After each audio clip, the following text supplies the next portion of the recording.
Saya ingin melihat umat ini cerdas, bermas, berkelimpahan, kaya, berkecukupan, tangannya semua di atas.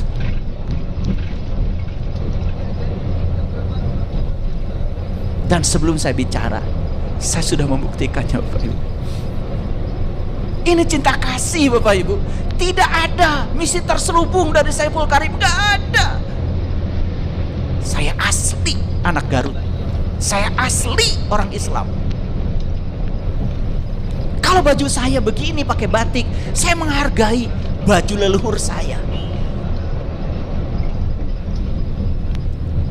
Kan ini karya leluhur kita.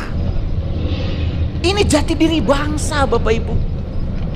Kalau saya tidak menggunakan jubah, karena leluhur kita tidak mengajarkan itu baju orang lain. Itu baju bangsa lain.